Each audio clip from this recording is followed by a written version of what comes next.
श्री सीताराम चंद्राभ्याम नमः। युद्ध कांड 97वां सर्ग। सुग्रीव के द्वारा महोदर का घोर युद्ध तथा वध।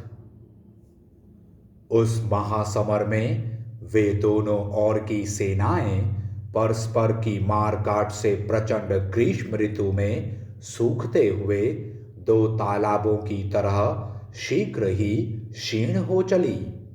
अपनी सेना के विनाश और विरूपाक्ष के वध से राक्षस राज रावण का क्रोध दूना बढ़ गया।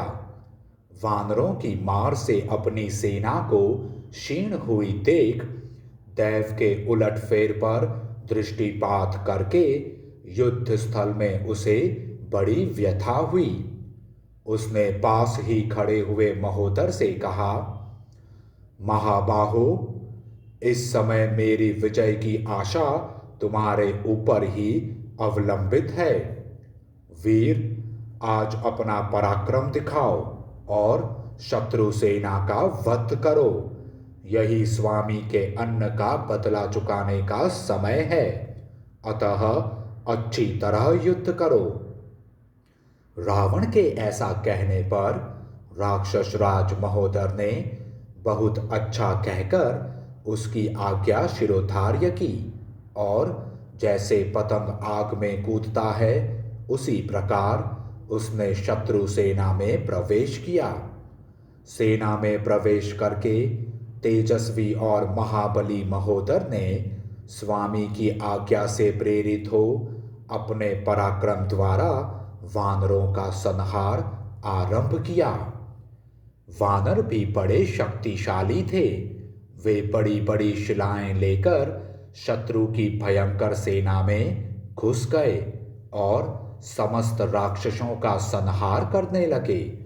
महोदर ने अत्यंत कुपित होकर अपने सुवर्ण भूषित बाणों द्वारा उस महायुद्ध में वानरों के हाथ पैर और जांघें काट डाली।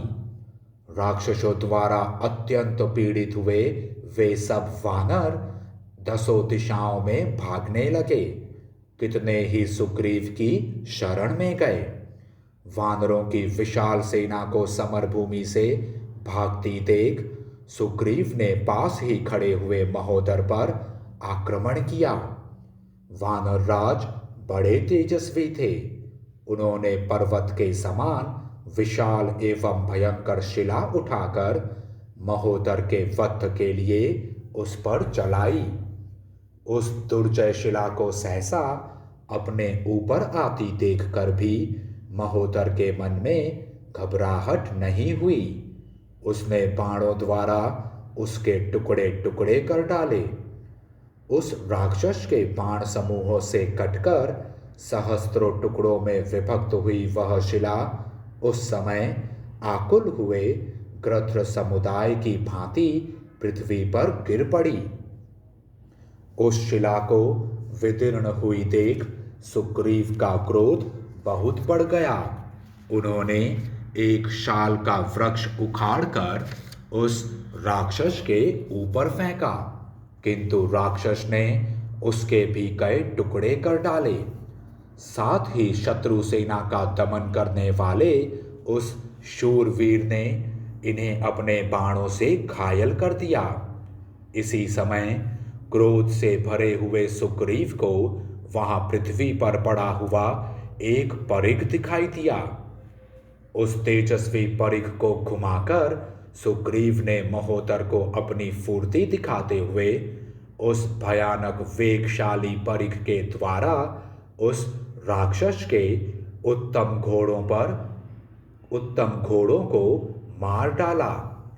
घोड़ों के मारे जाने पर वीर राक्षस महोदर अपने विशाल रथ से कूद पड़ा और अत्यंत रोष से भरकर उसने गदा उठा ली। एक के हाथ में गदा थी और दूसरे के हाथ में परेख। वे दोनों वीर युद्ध स्थल में दो सांडों और बिजली सहित दो मेघों के समान गर्जना करते हुए एक दूसरे से भिड़ गए। तदंतर कुपित हुए राक्षस महोदर ने सुग्रीव पर सूर्य तुल्य तेज से दमकती हुई एक गदा चलाई। उस महाभयंकर गदा को अपनी ओर आती देख महासमर में महाबली वानरराज सुग्रीव के नेत्र रोष से लाल हो गए और उन्होंने परिघ उठाकर उसके द्वारा राक्षस की गदा पर आघात किया। वह गदा गिर पड़ी, किंतु उसके वेग से टकराकर सुग्रीव का परिघ भी टूटकर पृथ्वी पर जा गिरा। तब तेजस्वी सुग्रीव ने भूमि पर से एक लोहे का भयंकर मूसल उठाया, जिसमें सब ओर से सोना जड़ा हुआ था। उसे उठाकर उन्होंने राक्षस पर दे मारा। साथ ही उस राक्षस ने भी इनके ऊपर गदा फेंकी। गदा और मूसल दोनों आपस में टकराकर टूट गए और जमीन पर जा गिरे। वे दोनों वीर तेज और बल से संपन्न थे और जलती हुई अग्नियों के समान उद्दीप्त हो रहे थे। अपने अपने आयुधों के टूट जाने पर वे घूंसों से एक दूसरे को मारने लगे। उस समय बारंबार गरजते हुए वे दोनों योद्धा परस्पर मुक्कों से प्रहार करने लगे। फिर थप्पड़ों से एक दूसरे को मारकर दोनों ही पृथ्वी पर गिर पड़े। फिर तत्काल ही दोनों उछले और शीघ्र ही एक दूसरे पर चोट करने लगे। वे दोनों वीर हार नहीं मानते थे। दोनों ही दोनों पर भुजाओं द्वारा प्रहार करते रहे। शत्रुओं को तपाने वाले वे दोनों वीर बाहु युद्ध करते करते थक गए। तब महान वेगशाली राक्षस महोदर ने थोड़ी ही दूर पर पड़ी हुई ढाल सहित तलवार उठा ली। उसी तरह अत्यंत वेगशाली कपिश्रेष्ठ सुग्रीव ने भी वहां गिरे हुए विशाल खड्ग को ढाल सहित उठा लिया। महोदर और सुग्रीव दोनों युद्ध के मैदान में शस्त्र चलाने की कला में चतुर थे तथा दोनों के शरीर रोष से प्रभावित थे। अतः रणभूमि में हर्ष और उत्साह से युक्त हो वे तलवार उठाए गरजते हुए एक दूसरे पर टूट पड़े। वे दोनों बड़ी तेज से दाएं बाएं पैंतरे बदल रहे थे।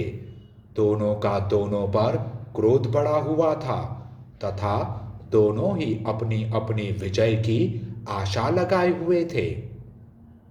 अपने बल पर घमंड करने वाले महान वेगशाली तथा शौर्य संपन्न दुर्बुद्धि महोदर ने अपनी वह तलवार सुग्रीव के विशाल कवच पर दे मारी। सुग्रीव के कवच में लगी हुई तलवार को जब वह राक्षस खींचने लगा, उसी समय कपि कुंजर सुग्रीव ने महोदर के सिर स्त्राण सहित कुंडल मंडित मस्तक को अपने खड्ग से काट लिया। मस्तक कट जाने पर राक्षस राज महोदर पृथ्वी पर गिर पड़ा। यह देखकर उसकी सेना फिर वहां नहीं दिखाई दी। महोदर को मारकर प्रसन्न हुए वानरराज सुग्रीव अन्य वानरों के साथ गर्जना करने लगे। उस समय दशमुख रावण को बड़ा क्रोध हुआ और श्री रघुनाथ जी हर्ष से खिल उठे।